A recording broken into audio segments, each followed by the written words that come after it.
Yeah, welcome everyone to today's webinar on reevaluation of environmental reviews. My name is Catherine Au. I am an environmental specialist at ICF, joined today by my colleagues Sandy Fry at ICF, Danielle Shoup at HUD's Office of Native American Programs, and Kathy McNulty at HUD's Office of Environment and Energy. This is the fourth webinar in a series of webinars on environmental reviews sponsored by HUD's Office of Native American Programs. Earlier this year, we had one on basic environmental review forms where we talked about how to write out project descriptions and determine the levels of review or what forms to use and the different components of those forms. We talked about aggregation in the next webinar and how to group related activities into a single project for review as under one environmental review. And then last month, we talked about emergency repairs and how to streamline environmental reviews for your emergency repair programs, as well as how to apply the imminent threat exemption at 5834A10. All of these webinars will be posted online. The first two are currently posted already. I have the link on the bottom, and Sandy, I think, has shared the link in the chat box. The emergency repairs webinar should be up in a few weeks, and this one should be up recorded and up in probably 2 months or less. The premise of today's webinar is that even after an environmental review has been completed, changes to the project can still occur. So that could mean changes in the project description or the scope of your project, or even changes in your environmental conditions of the project area. And what you want to keep in mind is that the environmental review record is a living file. It can be revisited and edited. You can reopen that file and update it at any time. And reevaluation is something that you do to update the environmental reviews when you have substantial changes to the project occurring prior to the project being completed. Today's objectives are to discuss reevaluation of environmental reviews, first by going over the HUD regulations, where they talk about the triggers, which are change in scope, change in environmental conditions, and then some of the nuances and what happens with the findings and determinations from the reevaluation. We'll discuss a framework for when to reevaluate versus when to do a new review or when you don't actually need to do anything. So we'll talk about that. We'll outline the process of how you reevaluate and then show examples of how you document reevaluation in your environmental review record. First off, we have the regulations at 24 CFR 58.47. And that basically says that the tribe must reevaluate its environmental findings to determine if your original findings are still valid whenever one of the three items below are true. And the first is if the recipient, so that could be the tribe or the tribally designated housing entity, if they propose a substantial change in the nature, magnitude, or extent of the project, including adding new activities that weren't anticipated in the original scope of the project. Second one, if there are new circumstances or environmental conditions that could affect the project or affect the impact of the project. And then the last one, if the recipient proposes selection of an alternative that wasn't in the original finding. This one really only applies to environmental impact statements, which are rarely done for housing projects, so we can ignore that one. Then the second part of the regulations goes into some of the nuances. If the original findings are still valid after you've reevaluated your environmental review, but the data or conditions upon which they were based have changed, then the tribe must affirm the original findings and update its environmental review record by including this reevaluation. So that means if something's changed, you should update the review, reevaluate it, and have a new signature. And then if a notice of finding of no significant impact or a FONSI notice has already been published, then you don't need to publish another one. I'll talk about that again later on in the webinar, so we'll just hold that thought for now. But then if the tribe determines that the original findings are no longer valid, then it must prepare an environmental assessment or environmental impact statement if there could be potentially significant impacts. And finally, if the recipient is not the tribe, so if the recipient is the tribally designated housing entity, then you have to inform the tribe if you're doing any substantial changes. So if you're proposing any changes to your project, to allow the tribe to reevaluate the findings of the review. So that just means you need to communicate with each other about what's happening with the project and if reevaluation is needed. Where does this sit in terms of the overall environmental review process? To put everything in perspective, normally you have an environmental review and you've completed it, the tribe has signed off on it, and then maybe HUD approval was obtained, depending on the type of review you're doing. If you're doing an environmental assessment, then you would have had to do the public comment period and the HUD approval process and received all of that. So just depending on what review you're doing. And after all that's been done, then you can carry out your project. That's the normal flow in an ideal world. In real situations, a lot of times delays can happen and you don't go from point A to point B and things can happen. So in the meantime, if there has been a change in the scope of the project, a change in the environmental conditions, or delayed implementation of the project, so it's been more than 5 to 10 years, or it's been 5 to 10 years since your environmental review was first completed, then you can't just carry out your project using the original environmental review. You actually have to reevaluate the environmental review and do updates to it before you can carry out your project. And in certain cases, which I will talk about much later, you may need to obtain HUD approval at this step. And again, I'll talk about that later. Something that comes up all the time with housing projects or any types of grant projects with the environmental reviews is something in my project has changed. What do I do with the environmental review that we already completed? Do we need to do a new review? And the answer to that, well, there's a spectrum of answers. There are really three options. On one extreme, maybe the change in your project is so minimal, it's really negligible, it's not going to have any environmental impacts, and so maybe you don't need to do anything. You have a review already, you don't need to do anything. On the other extreme, well, you've changed something in your project, it's basically a new project, so you should do a new environmental review. And then in the middle is this compromise or middle of the road option, which is you can reevaluate or update your review. Which option you choose really depends on the specific details of what has changed in your project, as well as what your original environmental review covered. So there's not really hard and straight lines, but I will go over some basic guidelines for which one of these that you do in the next few slides. First, sometimes you don't need to do anything. You don't need to update anything. When? From the regulations, if there are no substantial changes in the nature, magnitude, or extent of the project, or any changes in environmental circumstances, then you don't really need to reevaluate. For example, if you have a single-family rehab project, the scope of the work has changed, and you are still doing single-family rehab, but maybe the project description is now different.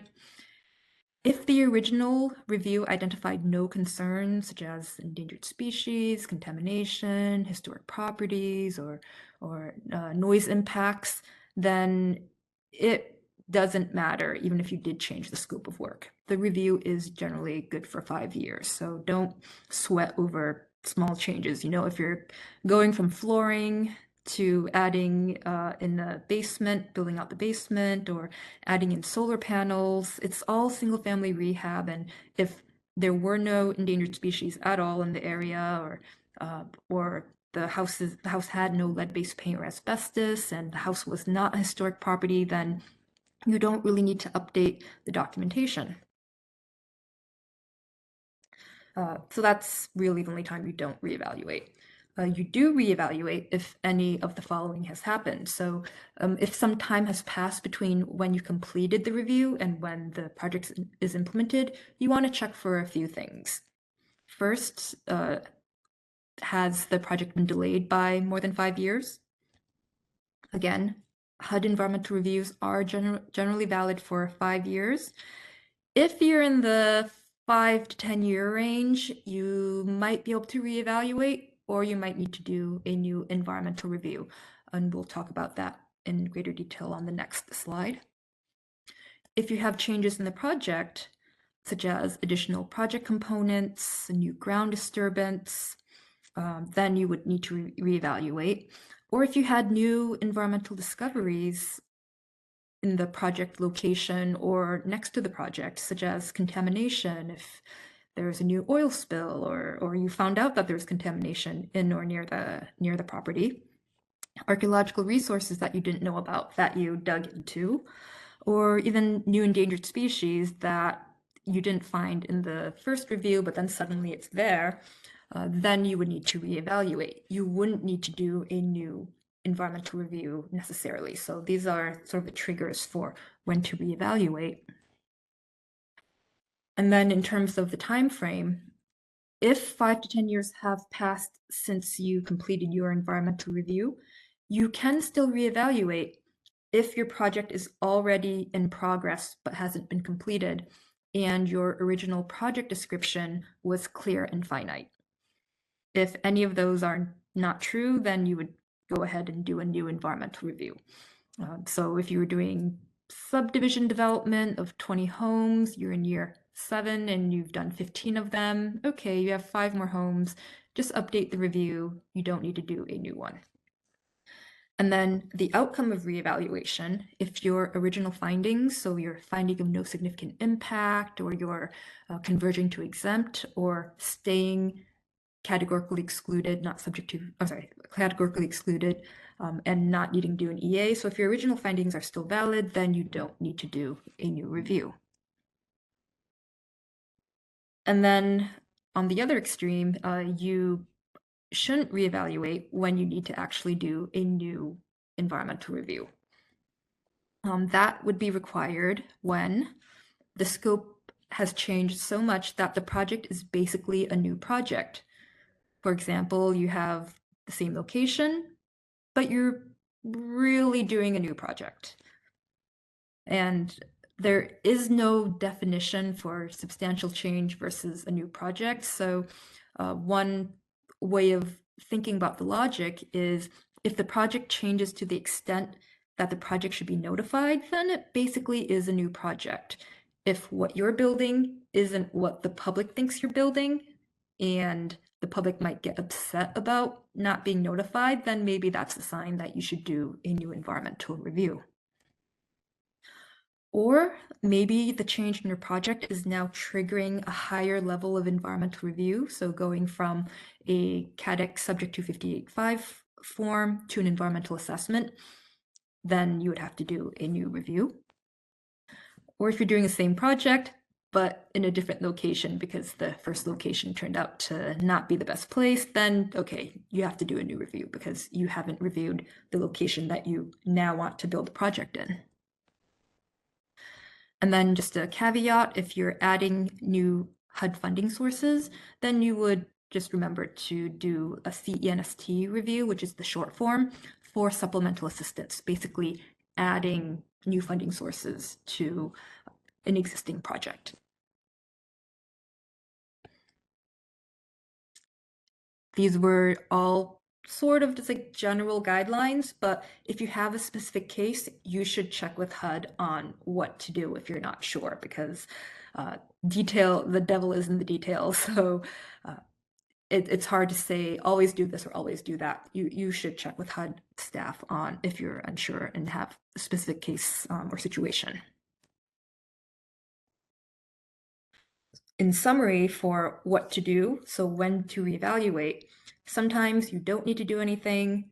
The middle column is you reevaluate, and then the right-hand column is you do a new review. The first two rows are taken from the regulations, the first one being changes to the project scope. If you have no substantial change to the extent, magnitude, or nature of the project, you don't need to update. If you do have a substantial change, then you reevaluate. But then if your project is basically something entirely new, or you've triggered a different level of review, then you do a new review. You can't just reevaluate the existing one. For impact or findings, if you have the same findings and the original data or conditions, so basically your maps, your documentation, your compliance text, if all of that, if nothing changes, then you really don't need to update. But if you had the same findings, but you had to update some of the maps, then you do have to reevaluate. And then if you have your final findings have changed where there could be significant impacts, that's when you would need to do a new review. If we're thinking about the thresholds in terms of project site or location, if you're changing only the rehab scope of work, so same location, no change in footprint, then you would not need to update if there were no environmental concerns identified in the original review. You would reevaluate if there were changes to the footprint, new ground disturbance, or other environmental concerns that you did not cover in your original review. And then you would do a new review if you were doing the project in a completely different location. And then finally, what we talked about in an earlier slide with the age of the environmental review, if it's less than 5 years and you have no changes, you don't need to do anything. If the review is more than 5 years old, but less than 10 years old, your project is already in progress and you had a finite project description, then you can reevaluate and just update your existing review. And then if your environmental review is more than 10 years old, then you really should do a new review. Or if it's been more than 5 years, but your project hasn't been started yet. All right, that's a lot of information. So let's segue into a couple of knowledge checks and see how much of this is sinking in. Let's say you assisted an elder homeowner with a new HVAC system 2 years ago. And currently, so 2 years later, the roof needs to be replaced, and your original review did not mention roof replacement. No environmental concerns were identified in the original review, so do you need to document reevaluation? Yes, no, because the original review was good enough, or no, because you should do a new review. So basically the three options on that spectrum that we saw, which one would you do? There's a poll question. You can pick A, B, or C and click submit.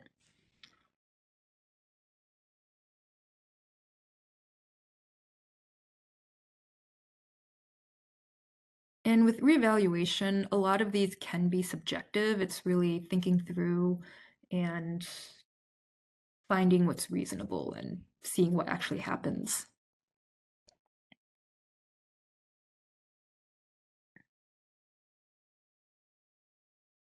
Okay, so poll has ended. Let's see what answers come in. So basically split half and half. Half of you said yes, you need to document reevaluation, and half of you said no, the original review sufficed. The answer I would gun for here is B, the original review sufficed, but it really depends on what happened with the original review. I would still look at the original review. I might pull it out of the file and say, oh, did we say that we would do a roof? I guess we didn't do a roof there in the project description. Let's see the rest of the review. And I would look through the compliance documentation and all the checklists, see, okay, if I do a roof instead of an HVAC system, what does that change? And then if I see, okay, well, there really is no change, yeah, I don't need to do anything, it's fine. If you say yes, that's fine too. You can document reevaluation. You can just say, oh, you can just add on and say, hey, we added on a new roof to the project. Everything else basically is the same. It's never wrong to do more than you need to do, but in this case, it's such a small change for the amount of environmental impact that there's going to be, which in this case, none. So if you're HUD staff listening to this, you can be reasonable and say, okay, it's fine that you didn't reevaluate because your original review, all the findings are still the same and all the documentation is still the same. So that's basically what we're saying. It's like if all the original documentation stays the same, then you don't need to document that you reevaluated. But this is a good place to mention that it's always good to, in your original project descriptions, to ask for more rather than less. So just say, we're going to do a roof, we're going to do HVAC, or we're going to do windows, doors, floors, bathrooms, and just, you could always say everything, and that way you don't need to have this problem moving forward. Okay, next question. Let's say you have a community center that was damaged by a tornado and demolished. You did an environmental assessment on reconstructing the community center with ICDBG funds, but then 2 years later, the tribe decides instead to purchase another building to renovate into a new community center using ICDBG funds. Maybe that's cheaper, or maybe the location's better, who knows. Is a new environmental review needed? We demolished the community center, performed an environmental assessment on reconstructing it at that location, but then we decide to purchase another building to renovate it with ICBG funds. Do you need to do a new environmental review? Yes, because the old environmental assessment expired. Yes, because the proposed project is in a different location. No, because the environmental assessment is still good. Or no, because you just need to reevaluate the original review. 4 choices. This one is more clear-cut. There is only one right answer.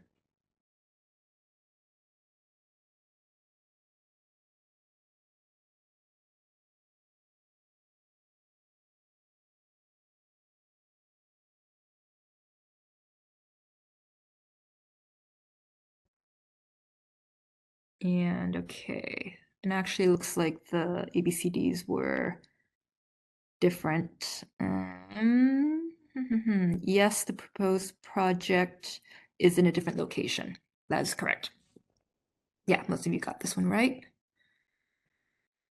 The answer is in a different location. Sorry, the proposed project is now in a different location. You haven't reviewed that location for environmental impacts yet. Okay, next one.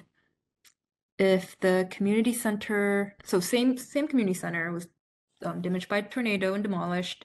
We did the environmental assessment, and then 3 years later, this is after the tribe decides to build that community center somewhere else, right? So 3 years later, the tribe decides to build housing on that land instead with ICDBG funds. Do you need to do a new review? So basically, you have this piece of land. It used to be a community center, and now you want to build housing, but you already performed an environmental assessment to reconstruct the community center on that land.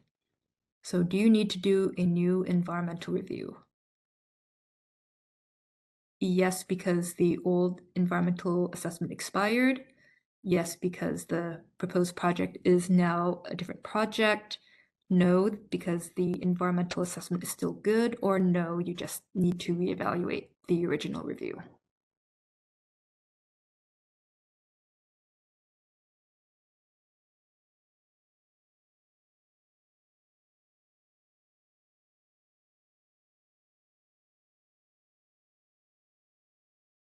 Okay, and most people got this one right. The answer is B. Yes, you do need to do a new environmental review, but the reasoning is because you are now proposing a different project. You are wanting to do housing instead of community center. So the purpose of the project is different. The footprint might be different. A lot of different things change. So you'll want to just do a whole new review because it's a different project. Okay, I'll be taking questions at different intervals throughout this webinar. So if you have questions, make sure that you send them not to the presenter, not to the host, but rather to either everyone or all panelists. I will not be keeping track of questions throughout the webinar, so please send them to all panelists so that we can address them later. But if we have no questions right now, question check, Sandy, anything come in? No questions. One person asked that we post the HUD Exchange link in the chat box. I put that in there as well as the link to the previous webinars on Code Talk. But other than that, no questions. Okay, perfect. Okay, so how do you reevaluate? Let's break it down into different steps. First is checking if reevaluation is necessary and recognizing that you need to reevaluate, which we went over a bit earlier, but we'll reiterate that again here. And then review your original environmental review record and kind of look through the different parts that need to be updated. Then you want to actually follow up on specific items that need updating. And then once you've closed all of those out, determine the outcome of the reevaluation. Is HUD approval necessary? Is a new EA or EIS necessary due to significant impacts? And then finally, document the reevaluation in your environmental review record. First one, recognizing that you need to reevaluate. So we've mentioned kind of all the different triggers in the previous section. And so how do you know that you need to do this? So make sure that you're checking in with your leadership, project managers, and construction team throughout the project planning process to make sure that what they are thinking of doing for the project matches and aligns with the project description in the environmental review. At any point, has the project scope or location changed? And then have you become aware of any changes in environmental circumstances in that area? Maybe your project is still the same, but something has happened and you found something that, oh, that could affect the impact to our project or the impact of our project to the environment. And then the other trigger, has completion of the project been delayed? So is the environmental review now 5 to 10 years old and the project is in progress but not completed? How do changes in the project affect the environmental review? First, looking for specific changes. After the review has been completed, have any of these specific things changed? So what are you looking for? Project costs. Has the cost of the project increased? That can affect level of review or floodplains. We'll talk about that later. Has the project footprint changed? Has anything been added, such as new components? Maybe you decide to add in a storm shelter or add in a community storage space to your subdivision. Is there new ground disturbance that you hadn't reviewed earlier? New scopes of work? New environmental circumstances. So after your environmental review was completed, did you find any of the following on site or nearby? Such as archaeological resources, endangered species, and I'll talk more about butterflies later, contamination sources, or any other concern that might affect the impact to your project. And if any of those have been identified, then you should pause the project, notify any relevant parties, resolve the environmental issue before continuing with the project. And so that gets us to the second step. Now that you know you're going to reevaluate for each environmental topic, do you need to change your original documentation? So going through, pulling out your old file, looking through everything, and which are the parts, highlight which parts need to be updated. Did the original clearances cover the new ground disturbance or the new scope of work? Were new circumstances found near or at the project? And if a change is necessary, again, update the documentation and follow up with any of the consultation parties or managing agencies, and reopen the topic until compliance has been successfully demonstrated or the item has been resolved, as mentioned in the previous slide. So how does a change in project scope affect the environmental review? So things such as if your cost has changed, the level review, it might trigger an environmental assessment instead of a CEST, so you might need to do a new review. If your costs have increased, similarly, there's a threshold for floodplains for compliance, and I'll talk about that on the next slide. If you have a change in footprint, farmlands, wetlands, soils, stormwater control, and floodplains, all of those maps would need to be updated, and all of those documents would need to be changed to make sure that your extra project footprint doesn't have any adverse impacts. And I'll show examples of that later. Similarly to footprint, if you change any ground disturbance, then, okay, well, you need to update your documentation for historic preservation, for endangered species and wetlands. And finally, if you change your scope of rehab work, endangered species, as mentioned a little bit in the last webinar, roofs can be a big thing for endangered species if you have bats or endangered fish species in the Pacific Northwest. Historic preservation, if you are working on a historic building and you're changing the scope of work, then you would need to reopen that with the historic preservation officer. Or if you're doing single family rehab on a home that has lead-based paint or asbestos, and at first you weren't going to touch any of that, but then later on decide to change the scope of work such that you are going to disturb that lead-based paint or asbestos. Now you have to think about, okay, how do I do mitigation? How do I make this safe for everyone? And how does that change my environmental review and all the paperwork that you need to update for that? Noise, if you're in a noise affected area and if you're changing the scope of work for rehab, okay, well now does that mean I can put more noise insulating materials like the doors or the windows or the walls? So that's really those are the main examples of when you would look at changes to scope of rehab work. But otherwise, if none of that changed, again, for rehab, for single family rehab, you really don't need to update too much. Okay, a little bit deeper dive into changes in cost. The level review, there is one citation in the regulations or one categorical exclusion for rehab of multifamily properties. And that is when the cost of your rehab is less than 75% of your replacement cost, and the number of units is not changed by more than 20%, then you can do a CEST review.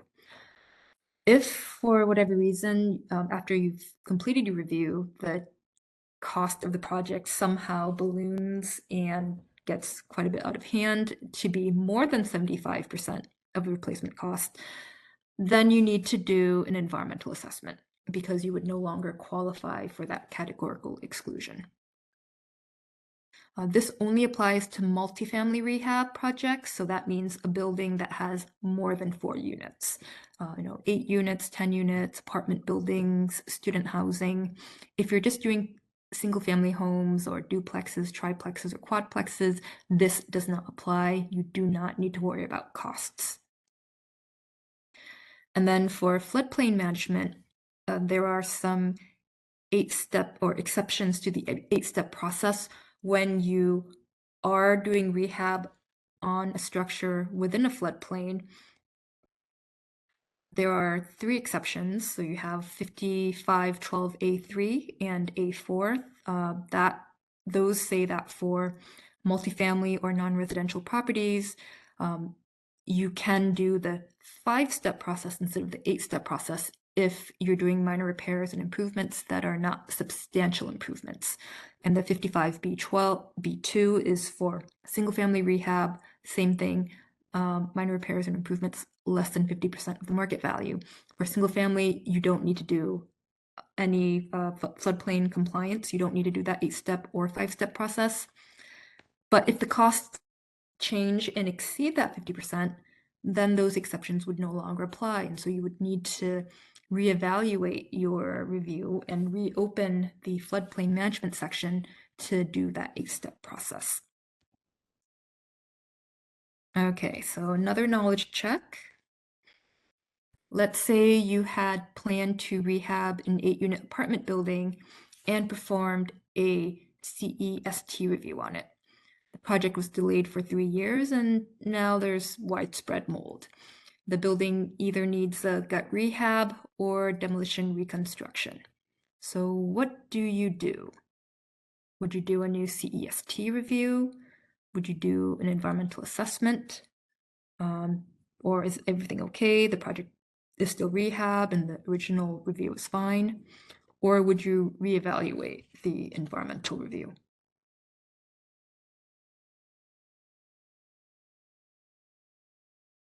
Four choices. There is mostly just one right answer here.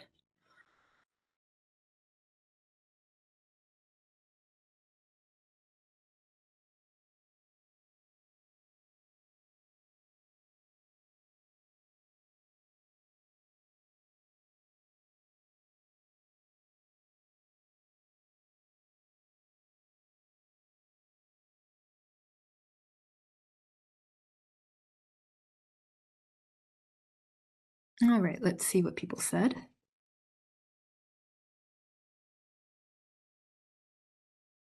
Okay, the majority of you said reevaluate the environmental review, and then some of you said perform a new environmental review, and some of you said perform an environmental assessment. Okay, so this one, 8-unit apartment building, if you demolish and reconstruct that, then there's no categorical exclusion for that. You would need to perform an environmental assessment. So the answer would be B.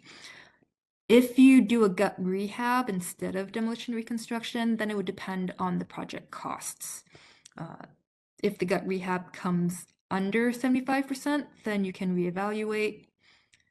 But if it comes over 75%, then you would need to do the environmental assessment. So depending on the cost of that gut rehab, the answer could be B or D.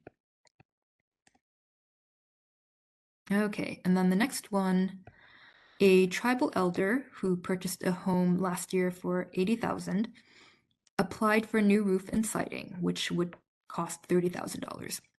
The property is on a 100-year floodplain, and after the environmental review was completed, the scope of work was amended to include a few other items. Now the total estimated cost is $50,000. So what do you need to do now? You already have a review, but the cost has changed. Do you perform a new environmental review that is CEST? Do you perform an environmental assessment? Do you do nothing because the project is still rehab and the original ER is fine? Or do you reevaluate the environmental review, especially the floodplain management section?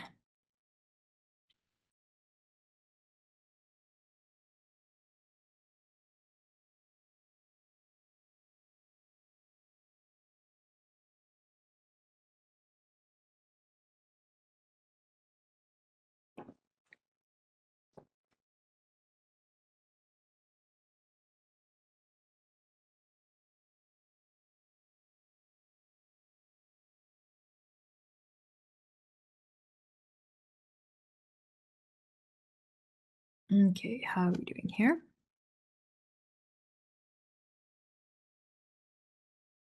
Some of you said perform a new CEST review, and the other half, another half mostly said reevaluate the review, and a couple people said the other options. The correct answer here is D.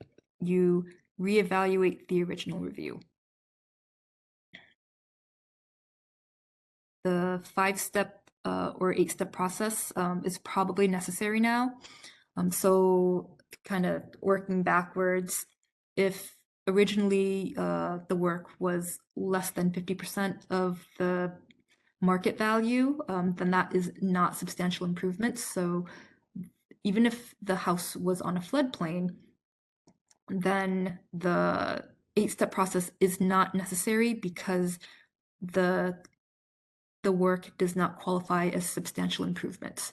But as soon as it hits that 50% market value, so here 50%, sorry, $50,000 is more than 50% of 80,000. So then now that kicks the floodplain management section to a higher level of compliance. So you don't need to do a new review. You just have to reopen your existing review and update the floodplain management section to do the 8-step process. You probably would also update the scope of work while you're at it because you're changing a few items, but otherwise you don't need a new review. So hopefully that is clear. This is a very difficult topic sometimes to wrap your head around. Did we have any questions, Sandy? Yep, we had a good question regarding how long the reevaluation period is good for, and does it extend the life of the review?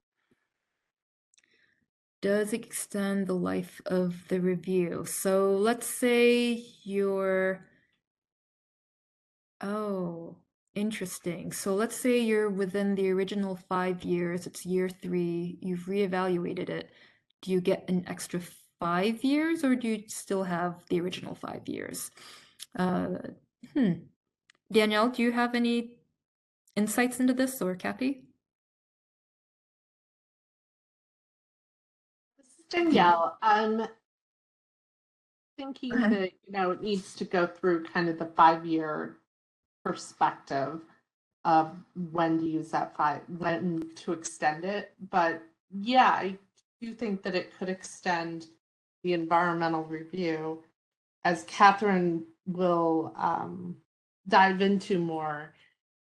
There are some situations where an environmental review can exceed 5 years. So it kind of depends on the original review and that analysis.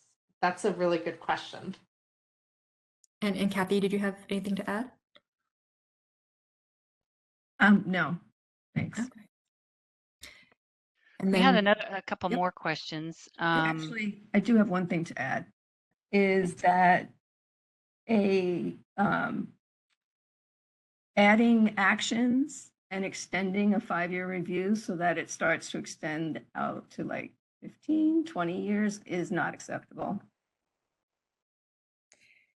Yeah, so be reasonable. If it's, within your first few years and you've signed off on the review again, then okay, maybe you can add another 5 years, maybe. It really depends on what the project is. It's hard to give blanket statements. It really just, well, I have to know what you're talking about. If you're in year 7 of your review and you're in your 20-unit subdivision, you've done 15 of them, you have 5 left, and you reevaluate, does that give you another 5 more years to complete those 5 homes? It's like, I don't know.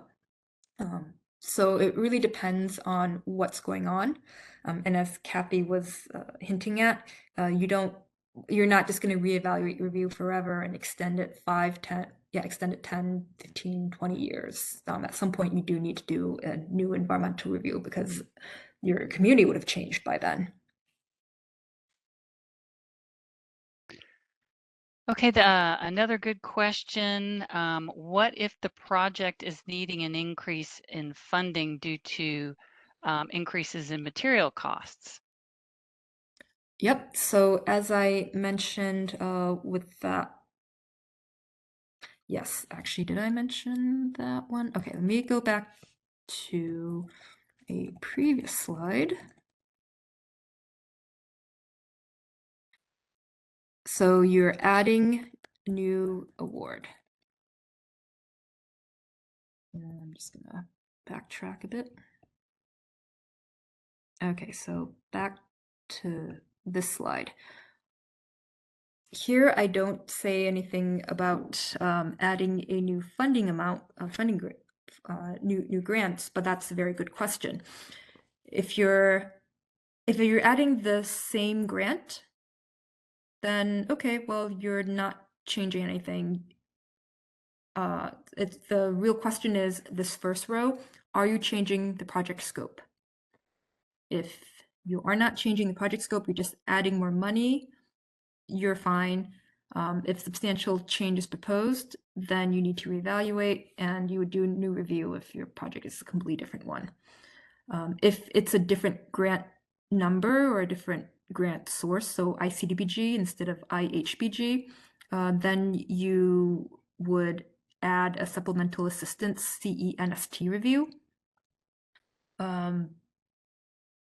If you are doing rehab on a house, and as I mentioned earlier with the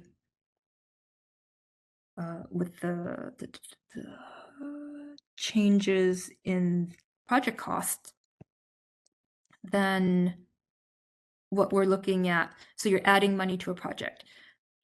For any of those homes, well, first of all, are you doing multifamily rehab? If you're not doing multifamily rehab, then you don't need to worry about the level of review. So yeah, I would, if you're doing an apartment building and you're increasing the cost of rehab, I would do a calculation and see if that grant amount is going to exceed that 75%. And if you have any questions on the calculations, and if you're talking about hard costs or soft costs, you can always contact your HUD environmental staff to ask about those specifics.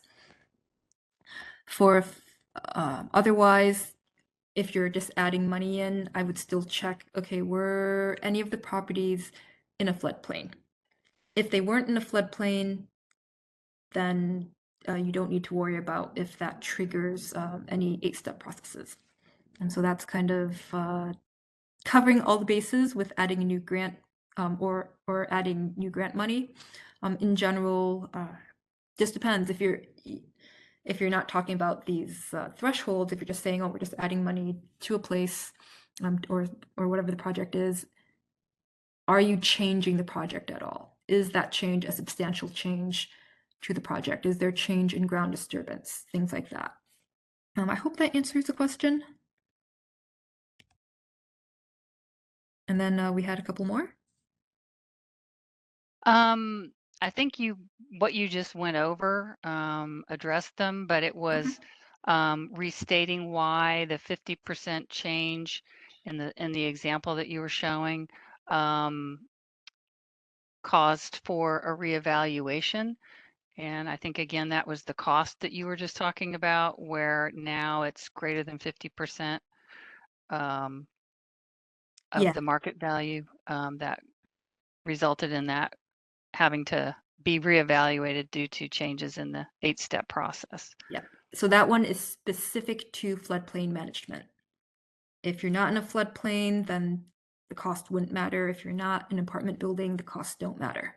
That's yeah, that's kind of the takeaway from that. A couple other questions. And what if I think you talked about additional funding takes it from major to minor, major rehab versus minor, and you've discussed that in the categorical exclusion. Yep, it's only for multifamily properties that that occurs. For noise abatement as well, there is, but there is modernization versus substantial improvement, but there's no definition of that. And so if you're not in a noise affected area, don't worry about it. Okay, anything else with questions before we move on to the next section? I think you covered it. Okay, great. So here I want to segue into a little bit of showing the actual on the ground work of reevaluation and updating different things.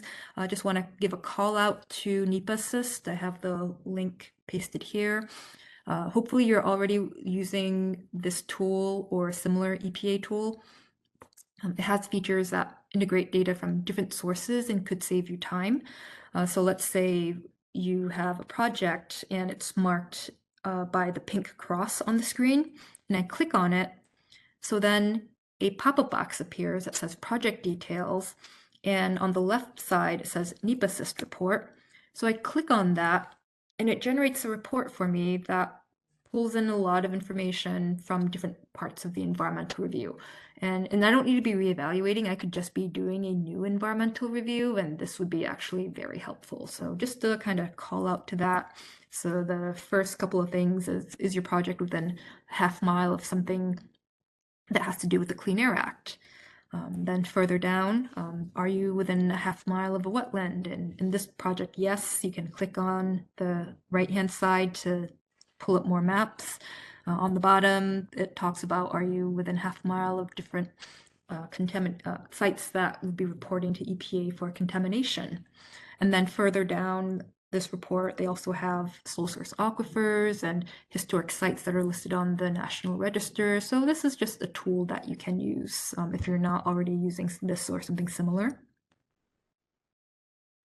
And then following up on specific items, okay, you've reopened your review, you're looking at those specific topics, so you want to get those new clearances where necessary and close out those topics before you move on with your project. For example, when you have new ground disturbance, you would need to contact or depending on what was included in your original correspondence, you may need to contact your historic preservation officers again and consult with tribes, which you would also do if you found new historic resources and not just having a change in footprint. You would update your maps for wetlands, floodplains, and farmlands, and a bunch of other things. For endangered species, you might obtain an updated species lists, update your biological assessments, contact the managing federal agencies on conditions for clearance if necessary. And so those are just examples of things that might happen. More visually, let's say you are constructing a new subdivision. In yellow, circled in yellow, I have the original project boundaries where it's south of an existing subdivision and they want to build more housing there on current farmland. But then, for whatever reason, they decide to consider a larger area for that construction. And so let's say they doubled that size to a much larger space. So instead of doing a new environmental review for that, if that's the only thing that changed, you can still reevaluate the review first to see if there are any significant changes. And so what the paperwork would look like, here you have your original map for the farmland protection and the soil types from the web soil survey from the USDA Natural Resource Conservation Service. So then I would update that map and get a new map to show the full extent of the new project boundaries. And so here, pretty easy to just go back in and pull up a larger map. And here you see in the lower right-hand corner of that second map, there's a green blob in the corner. So that is prime farmland, and it wasn't evaluated in your original review because you didn't think that you'd be affecting that area originally. But if now you're considering this larger area for the footprint, now you actually do need to look at this prime farmland. And if you do decide to convert that into non-farmland uses, then you would have to do a bunch of compliance steps and submit a form to a Department of Agriculture Natural Resource Conservation Service. Same example, wetlands map. You can see the original area considered had wetlands, so you probably did an 8-step decision-making process for wetlands protection. And then the new map, or the updated area, includes more of that wetland, which means that you did not evaluate those other acres of wetlands. So what you would do is redo that 8-step decision-making process. You don't need to do a new review, a whole new review, just need to update the sections that have been changed. Those were just 2 examples of things that you update. Other examples of documentation that you would need to update in this type of scenario could include if you have a stormwater management plan, you'd want to get that updated with your engineers or architects. If you did a biological assessment for endangered species or you surveyed for endangered species, you would now want to get that wildlife biologist out there again and survey that greater area. If you did your Section 106 or historic preservation consultation letters, you might need to do new ones. And if you did an archaeological survey, again, you might have to have an archaeologist come out and do a new survey for that full extent. Phase 1 environmental site assessment or other investigation of the presence or absence of contamination.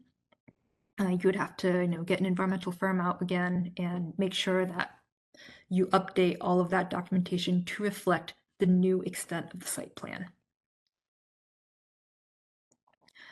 And then next example, when you have changes in ground disturbance, basically the same as before, all the examples I looked at earlier, but with some extra caveats for historic preservation. If your project originally didn't include any ground disturbance, then you probably didn't consult with the tribes. And if you are now considering a new change to add ground disturbance to your project, then you want to check to see if you need to do tribal consultation due to this change. For example, let's say our original project was to do demolition and reconstruction of a non-residential building, but then you decided, well, let's also add a playground or a storage shed or some other thing that requires ground disturbance next to that building on the same property. So now you're going to have ground disturbance where you didn't think you had it before. So what would that documentation look like? In the environmental review, let's say for historic preservation, originally you consulted with the historic preservation officer and no archaeological or historic properties are known to occur, and the SHPO concurred with your no effect finding. Therefore, you're in compliance. Now that you're adding this new ground disturbance, then you might update it to include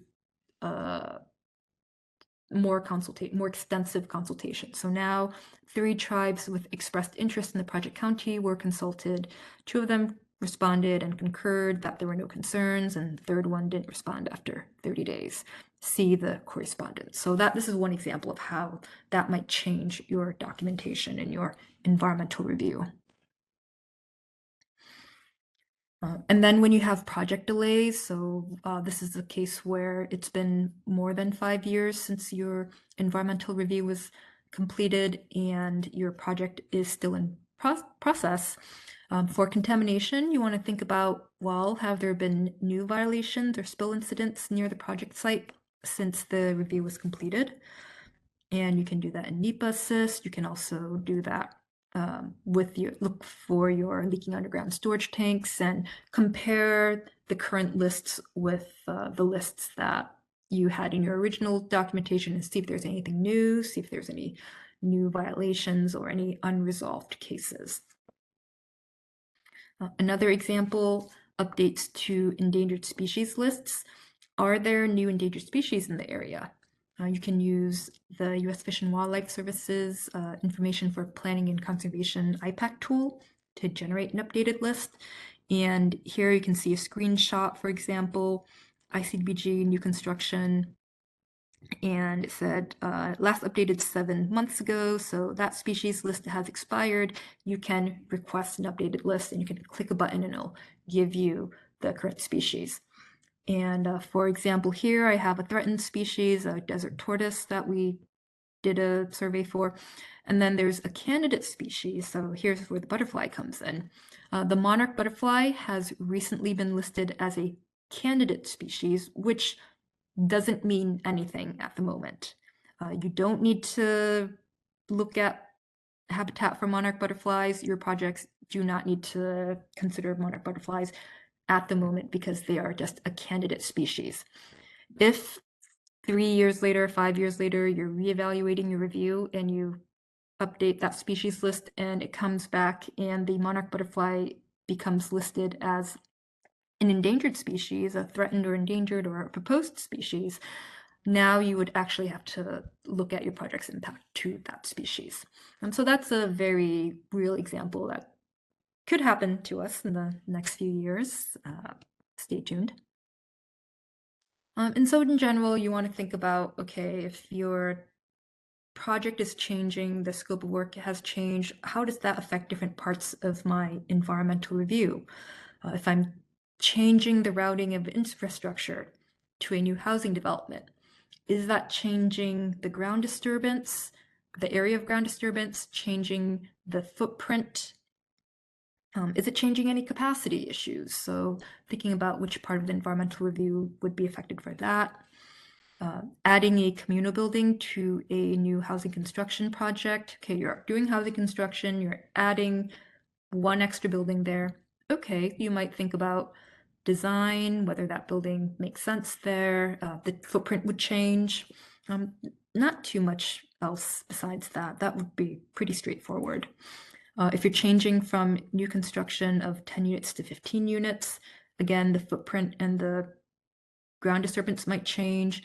The demographics might also change. And is that change anything big, or is it, no, 5 extra units, not that big of a deal?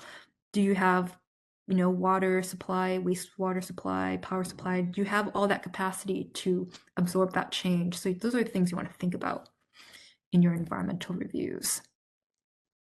And then once you've closed out all of those items and you're ready to finish the reevaluation, you determine the outcome of your reevaluation.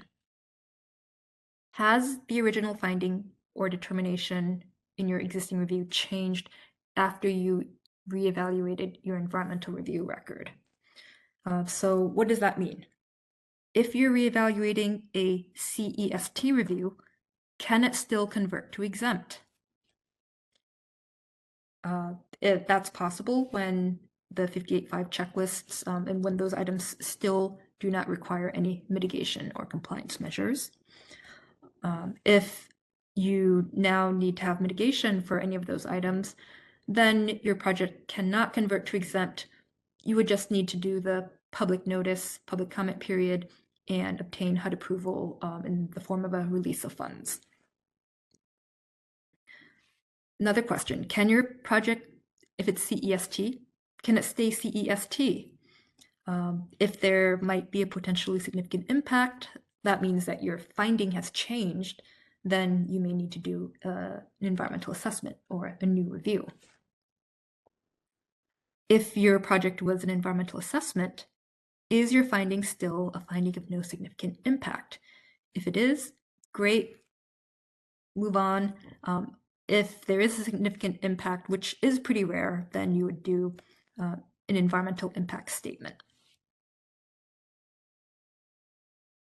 And so then after that outcome, another question, practically speaking, is do you need to issue a public notice and obtain HUD approval for your project now?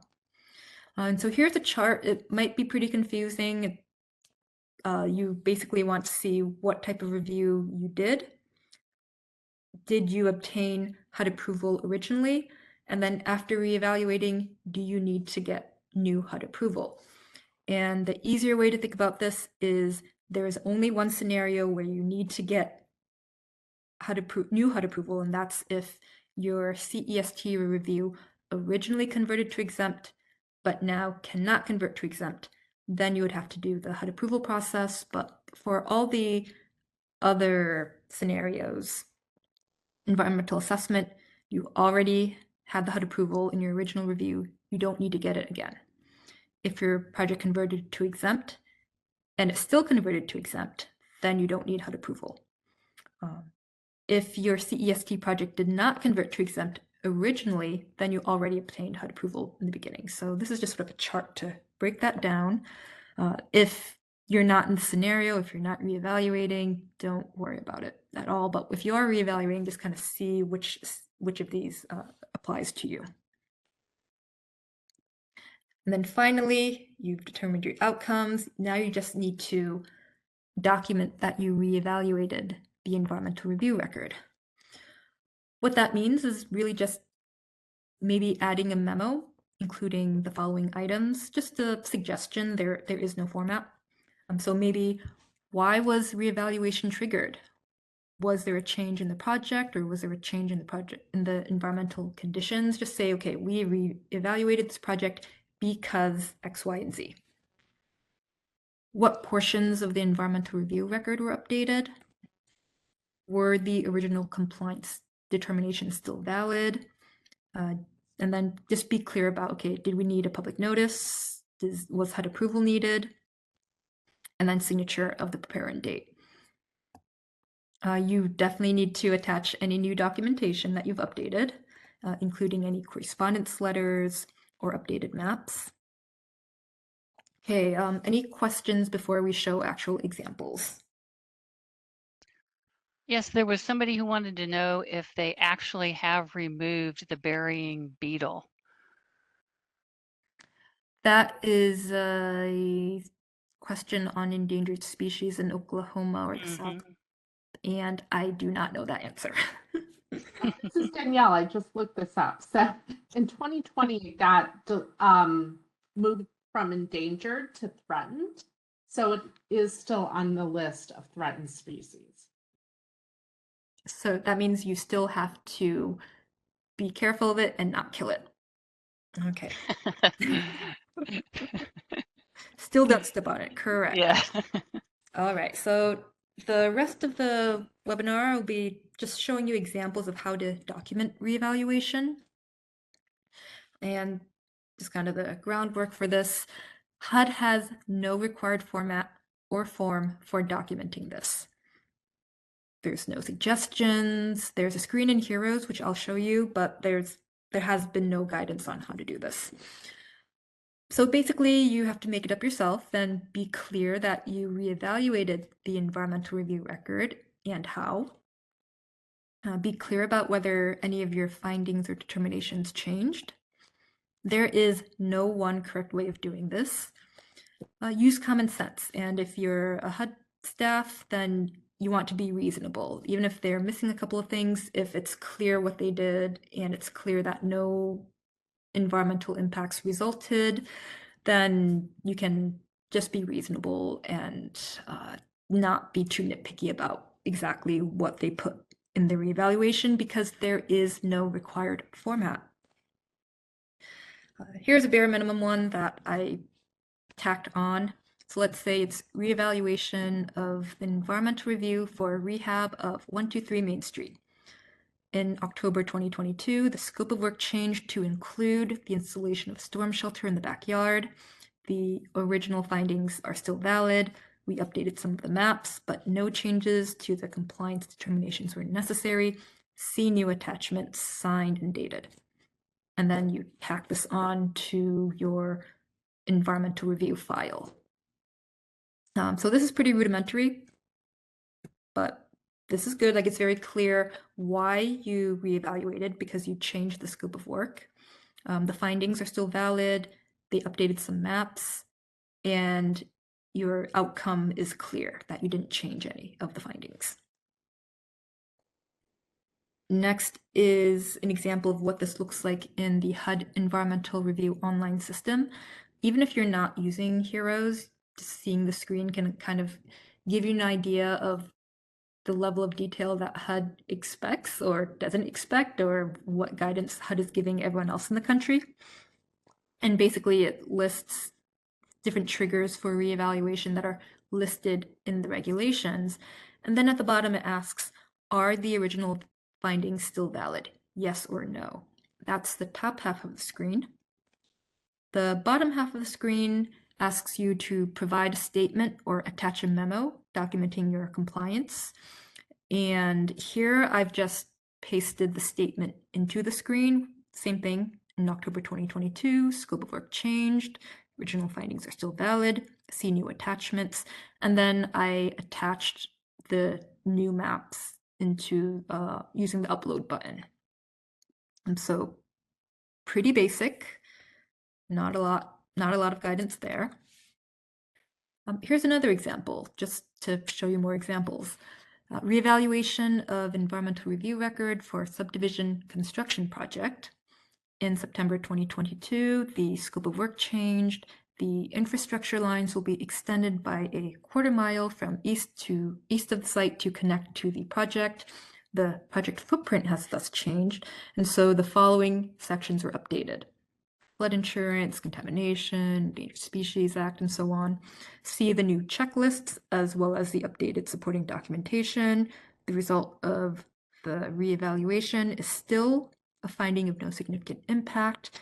No new public notice or HUD approval are necessary. So this one kind of all the different points I was listing in a previous slide, why you reevaluated, which sections were updated, what was the result, what was the finding, did you need to do public notice or HUD approval, signed and dated.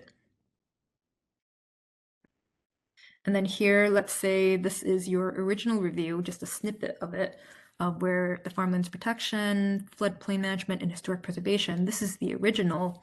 And after reevaluation, this is just another way that you could show how you reevaluated. And so here, maybe I go into each actual section and say, okay, we updated this map to reflect the new project footprint. Same with floodplain management. And then historic preservation, I add this line, the historic preservation officer and tribes were contacted again and notified of the new project footprint. And then you also update the maps and the letters. So that's just one way of what that might look like. Again, there's no right or wrong answer as long as all the information is there. And then here's an example if your reevaluation was triggered by new circumstances. This one's pretty basic. I didn't put too much detail into it. Let's say reevaluation of the EA for Blue Hills Homes. In July, someone reported an endangered species on the property. We won't say which one here. And the U.S. Fish and Wildlife Service was notified, and another biological survey was done. After formal consultation, new mitigation measures were agreed upon to avoid harming that endangered species. See the correspondence and reports.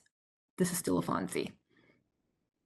And so because in this example, it was only they found a new endangered species, you're not changing anything else in the project. So you're only reopening this one section.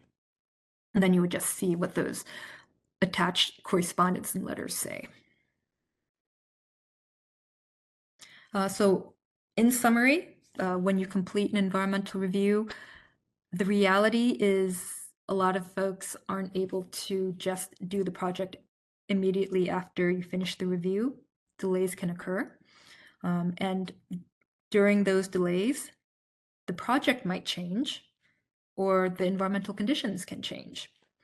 And in those cases, rather than doing a new review, you can update the environmental review.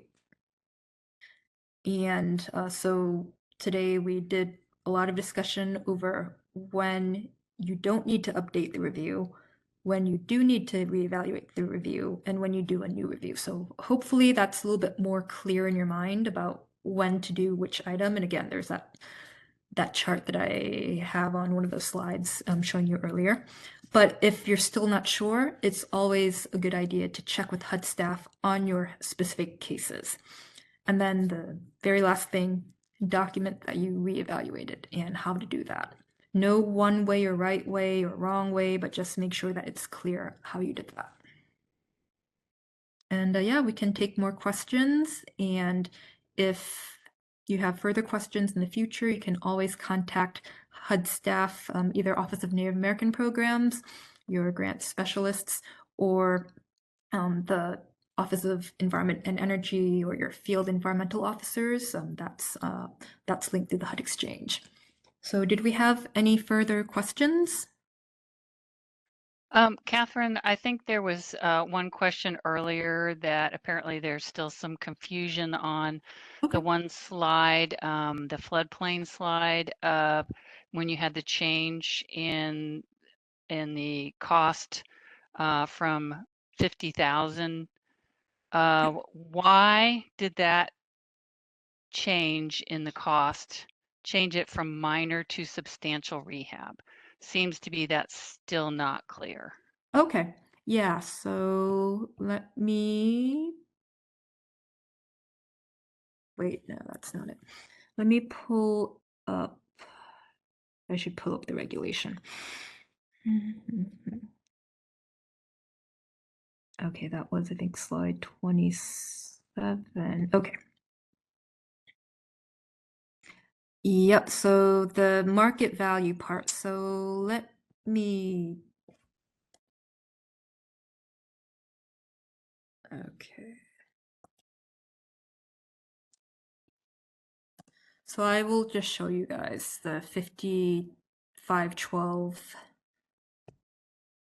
regulations. So that's the floodplain management regulations for HUD. And so it talks about when you don't need. So here it says when you can do the 5-step process instead of the 8-step process. And then C is when you don't need to do either of those decision-making processes. And so they say substantial improvement under 5512B10. So the 5512B10 is the part of the regulations that defines what substantial improvements means. Okay, so substantial improvement for floodplain management means any repair, reconstruction, or modernization, the cost of which exceeds or equals 50% of the market value of the structure before you started improving the structure or before the structure was damaged. If you had like tornado damage or flooding damage, then whatever the previous market value was. So that's why I had that in this example. The market value of the home, best we know, is $80,000. So minor improvements would be anything less than 40,000, and substantial improvement would be anything less than 50,000. That 50% comes from the HUD regulations that I just showed at the 55.2B10. Hopefully that makes sense. Takes a while to sink in. But yeah, 50% only deals with floodplain management, and that is in the regulations. So when you're above 50%, then when you're doing rehab, then you would need to do the 8-step process. Okay, any other questions? Just wanting to know if they can get a copy of the slides for this session. Mm-hmm. And I see they just put a link in the chat box where they'll be uploaded. Yeah. Mm-hmm.